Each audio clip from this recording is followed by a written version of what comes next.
Friends, welcome to my channel Dipali eating show and creativity. তোমরা সবাই কেমন আছো? নিশ্চয়ই খুব খুব ভালো আছো।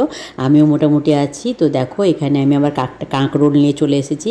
কাঁকরোল ভাজার একটা রেসিপি করব, পুর ভরা কাঁকরোল।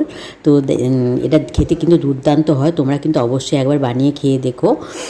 আর এই সময় বলে রাখি, পুরনো বন্ধুদের অসংখ্য ধন্যবাদ আমার সঙ্গে থাকার জন্য। তোমরা এইভাবে আমার সঙ্গে থেকো, আমিও সারা জীবন তোমাদের সঙ্গে আছি। আর নতুন বন্ধুদের বলছি, যারা আমার চ্যানেলটা ভিজিট করতে আসছো, তারা আমার চ্যানেলটাকে সাবস্ক্রাইব করে থেকে যেও। আর বেল আইকনটা অবশ্যই ক্লিক করে দিও, যাতে আমার ভিডিওগুলো দেওয়ার সঙ্গে সঙ্গে তার নোটিফিকেশান তোমাদের কাছে চলে যায়। তোমরা আমার সঙ্গে থাকো, আমিও সারা জীবন তোমাদের সঙ্গে আছি। আর ভিডিওটা কিন্তু ছোটো হবে, সবাই কিন্তু পুরোটাই দেখো, কেউ কিন্তু স্কিপ করে দেখো না। আর অবশ্যই একটা লাইক দিয়ে তারপরে দেখা শুরু করো, আর একটা মিষ্টি কমেন্ট করো। কমেন্ট পড়তে আর কমেন্ট ধরে ধরে তোমাদের বাড়ি যেতে আমার খুব ভালো লাগে। আর বন্ধুদের সঙ্গে শেয়ার করো। মানে কাঁচা লঙ্কা, পেঁয়াজ, আদা, রসুন আর নারকেল কোড়া আমার এখানে অলরেডি দেওয়া আছে, আর কয়েকটা কাজু। আর আমি দিয়ে দেবো এই যে কাঁকরোলের থেকে যেটা বের করে রেখেছি, কাঁকরোলের কী বলবো ওটাকে, কাঁকরোলের ভেতরে যে এটা ছিল শাঁসটা, আর এইটা পোস্ত বাটা। আমার বাটা যেহেতু ছিল ফ্রিজে, তাই আমি বাটাটাই এখানে যোগ করে দিলাম। নারকেল এক্সট্রা দিয়ে দিলাম এটা। আর এর সঙ্গে আমি যেটা দেবো সেটা হচ্ছে চিনি। নারকেল একটুক্ষণ বাটা, তুমি গোটা নারকেল দাঁড়ান, দেখ না প্রসেসটা তারা ঠিক আছে। এখানে একটু আমি চিনি দিয়ে দিলাম। সবসময় লোকেরটা লোকাল করতে হবে। হ্যাঁ, দিয়ে এটাকে আমি এখন বেটে নেবো। মানে বাটাটা হয়ে গেছে, তো বাটাটা আমি এর মধ্যে ভরে নিচ্ছি, নিয়ে নিচ্ছি আর কি, ভরে নিচ্ছি না পুরো কথা, আমি বাটিটাই নিয়ে নিলাম। দেখো বন্ধুরা, এখানে আমি বাটনাটা নিয়ে নিচ্ছি। তো এর সঙ্গে আমি এই যে কিছু ভাঙা কাজু অ্যাড করবো কিছুটা, আর করবো যে নারকেল কুড়লাম আমি, নারকেল কোড়া। তো এটা যেহেতু ছোটো হয়ে যাচ্ছে, তাই আমি একটা বড়ো পাত্রটা ঢেলে নিলাম।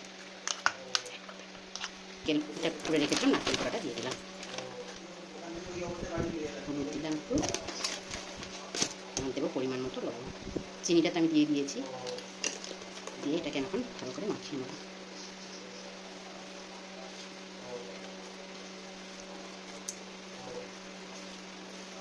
আর আমি একটু গোটা গোটা নারকেল, মানে গোটা বলতে কোরানো নারকেল দিলাম, বাটলাম না। বাটার সময় একটু অল্প ছিল, আমার বাটানো ছিল, দিলাম এই কারণে যে নারকেলটা যখন মুখে পড়বে তখন খেতে বেশি ভালো লাগবে। আর কাজু ভাঙাগুলো অ্যাড করলাম, ওটা বাটলাম না, কেন ওটা যখন মুখে পড়বে তখন খেতে ভালো লাগবে। আর লঙ্কা তো আমার অলরেডি একটু বাটাই ছিল, আর একটু এখানে লঙ্কা গুঁড়ো দেবো, আর একটু আমি এখানে লঙ্কা গুঁড়ো অ্যাড করে দেবো, বেশি দেবো না। এটাকে এবার মাখিয়ে নেব, মাখিয়ে নিলাম। এবারে আমি এটাই বেসনটা মাখবো, তাই এই বাটিটায় যে মশলাটা লেগে আছে সেটা আমি বেসনের যে জলটায় বেসন মাখবো সেটাতে দিয়ে দিলাম। আর একটু নারকেল কোড়াও আমি এতে দিয়ে দিয়েছি। তো দিয়ে এবারে আমি এখানে বেসন দেবো, বেসন দিলাম, আর দেবো এখানে ময়দা, কিছুটা ময়দা দেবো, কর্নফ্লাওয়ার দেবো, কর্নফ্লাওয়ার নিয়ে ময়দা কিছুটা দিলাম। এখানে নুন দিলাম, একটু কাজ দিলাম, নুন দিলাম, আর দেবো একটু হলুদ, আর কালো জিরে, আর দেবো অল্প একটু লঙ্কা দিয়ে, তারপরে ফেটিয়ে নেবো, হাত দিয়ে ফেটাচ্ছি। এর ব্যাটারটা খুব বেশি পাতলা হবে না, যেহেতু পুর দেওয়া আছে, কেন বেশি পাতলা করলে ওটা বেরিয়ে যাবে পুরোটা। এবং ভালো করে এখন ওটা হাত দিয়ে ভালো করে ফেটানো। তো আমার কাছে বেকিং সোডা বা বেকিং পাউডার নেই, তোমাদের কাছে থাকলে একটু দিতে পারো। তো আমি এটা দিই, ওটা হাতে একটু অসুবিধা হচ্ছিলো, তাই এটা আমি ফেটিয়ে নিচ্ছি।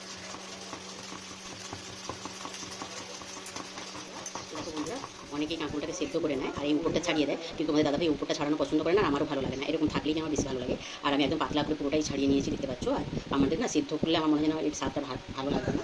তো তোমরা তো জানোই ভালো করে, যারা আমার পুরোনো বন্ধু, যে আমি খুব বেশি সেদ্ধ টেদ্ধ করে কিছু রান্না করতে চাই না। দেখো এবার আমি যে পুরটা করে রেখেছি, এই পুরটা নিতে করে নিচ্ছি, ভালো করে পুরটাকে নিয়ে এর মধ্যে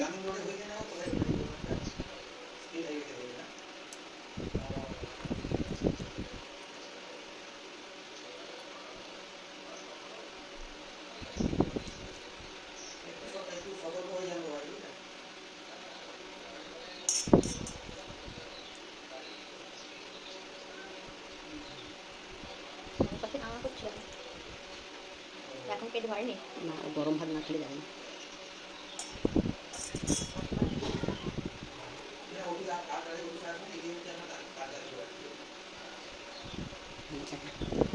দেখো বন্ধুরা বেশ কিছুটা পুরো বেড়ে গেল, তো ভালোই হলো। এই পুরটা দিয়ে আমি অন্য একটা কিছু রেসিপি অন্যদিন বানিয়ে নেবো। আর তোমরা তো জানোই, একটা টিপস দিয়ে দিই এই সময়, এই পুরটার মধ্যে যদি আমি একটু সরষের তেল মাখিয়ে রেখে দিই না, তাহলে এটা কিন্তু বেশ কিছুদিন এখন আমার ফ্রিজে টাটকাই থেকে যায়। তো আমি বেশি দিন রাখবো না, কালকে বা পরশু দিন আমি এটা কিছুটা বানিয়ে নেবো। আর এই দেখো আমি এগুলো বানিয়ে নিয়েছি, সাদা তেলটা দিয়ে দিলাম। আর আমার যেহেতু কড়াইটা গরম ছিল তাই তাড়াতাড়ি হয়ে গেল, তো এর সঙ্গে আমি একটু সরষের তেলও অ্যাড করবো। দিচ্ছি কুমড়াটা দিয়ে একটা করেছি, চারটা একটু আস্তে আস্তে দিয়ে দিচ্ছি।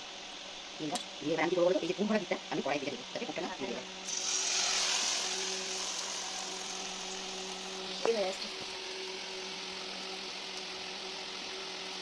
নিচে করে দিলাম, দিয়ে কড়াইটা শুকো হয়ে গেছে। সাইড শুকিয়ে যাক। তো যেহেতু আমি এটা কাঁচা দিয়েছি, কাঁকরোলটাকে আমি সেদ্ধ করিনি, তো আমাকে এটা একদম সিমে রেখেছি আমি, সিমে এটা একটু সেদ্ধ হতে দেবো। একটু সময় বেশি লাগছে ঠিকই, কিন্তু স্বাদটা আমার মনে হয় সেদ্ধ করার থেকে এটাই বেশি ভালো আসবে। তাই এটা এখন আস্তে আস্তে হোক, এটা সেদ্ধ হোক। আমি একদম সিমে রেখেছি, বুঝতেই পারছি নিশ্চয়ই তোমরা। তো দেখো বন্ধুরা, আমি একটু ঢাকা চাপাও দিয়ে দিয়েছিলাম, ওটা তোমাদেরকে দেখাতে ভুলে গেছি। তো যাতে একটু তাড়াতাড়ি ওটা ইয়ে হয়ে যায়, মানে ভাজা করা সেদ্ধ হয়ে যায় কাঁকড়োটা। একটু কাঁচা ক্রাঞ্চি ক্রাঞ্চি ভাব থাকলে বেশি ভালো লাগবে। তো দেখো এটা আমার প্রায় হয়েই গেছে। আমি 3টে কাঁকড় আমি করেছিলাম, আমরা যেহেতু 3 জন আছি তাই। তো দেখো আবার বাকিটাও আমি এখন একইভাবে ছেড়ে দেবো।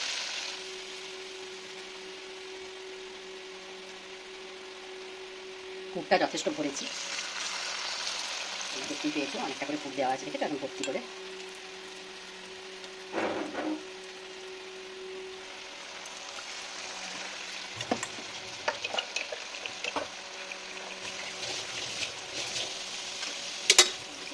আমি প্রথমবার এটা দেখাতে পারিনি। এবারে এটা তো হালকা একটা ঢাকা চাপা দিয়ে, ওটা যাতে তাড়াতাড়ি একটু সেদ্ধ হয়ে যায়, একটু ঢাকা চাপা দিয়ে দিলাম, হালকা ফাঁকা রেখেই ঢাকা চাপাটা দিলাম যাতে এটা হয়ে যায়। বন্ধুরা আমি ঢাকাটা তুলে নিচ্ছি, এই দিকটা আমার হয়ে গেছে, সেদ্ধ হয়ে গেছে আশা করি। দেখো সেদ্ধ, আমি এটা মানে কি বলবো, এটাকে কাঁকরোলটাকে সেদ্ধ না করে ভাজার জন্য দেখলে না কি সুন্দর কালারটা আসছে, সবুজ সবুজ কালার। আর তোমরা যারা আমার পুরনো বন্ধু তারা তো জানোই সবুজ কালারটা আমার কত ফেভারিট, সবুজ কালার হচ্ছে আমার ফেভারিট কালার। তাই আমি সবসময় চাই যে আমার যে সবজিগুলো সবুজ কালারের আমি রান্না করি, আর যাতে তার কালারটা বজায় থাকে, মানে সবুজ থাকে। তো তাই জন্য আমি খুব একটা সেদ্ধ করে করি না, কেননা সেদ্ধ করে করতে গেলে কী হয় বলো তো, এই সবুজ কালারটা না থাকে না। তো এটা সেদ্ধ হয়েই গেছে, আর একটুখানি শক্ত শক্ত খারাপ লাগবে না। দেখো আমি আরেকবার বুঝে দেবো, দিলে কিন্তু আমার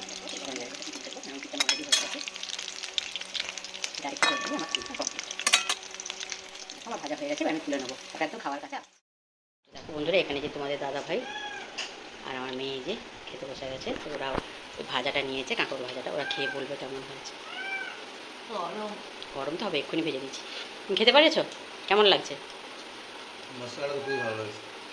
মশলাটা ভালো লাগছে না? সেদ্ধ হয়েছে? কাঁকড়টা সেদ্ধ হয়েছে? আমি ওইটাই ভয় পাচ্ছিলাম, কেন কাঁকড় সেদ্ধ অনেকে মানে বেশিরভাগ লোক কী করে জানো তো, কাঁকড়টাকে সেদ্ধ করে করে।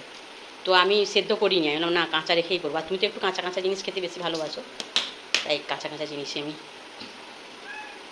খাচ্ছি। আস্তে ফুঁ দিয়ে খা, না ফুঁ দিয়ে খা, দিয়ে আমাকে ফুঁ দিয়ে দিই।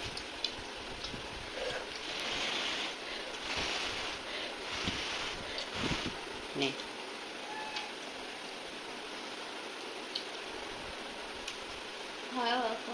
ভালো হয়েছে, খাও। বাদামের এটা আসছে ক্রাঞ্চি ভাবটা ভেতর থেকে, বাদাম দেওয়া আছে। হ্যাঁ, আবার কি বাদাম দেবো? গরম লাগছে তাই মেয়ে একটু খেয়ে বলে দিল কেমন হয়েছে, ও আস্তে আস্তে খাচ্ছে। দেখলে আমি কাঁকরোলটা কেমন করে ভাজলাম, আর তোমাদের দাদাভাই আর মেয়ে খেয়ে বললো খুব ভালো লাগছে। এটা শুনলেই বেশি ভালো লাগে, কেননা কাঁকরোল আমি এরকম করে কোনোদিন ভাজিনি, আজকে ভেবেছিলাম যাদের জন্য ভাজি তারা যদি ভালো বলে তাহলে আমার ওটাতেই আমার শান্তি, আমি খাই আর না খাই। ঠিক আছে, সবাই খুব খুব ভালো থেকো, সুস্থ থেকো, সাবধানে থেকো। আমি ছোটো ভিডিওটা অবশ্যই শেষ করে দেখো। Good afternoon, by.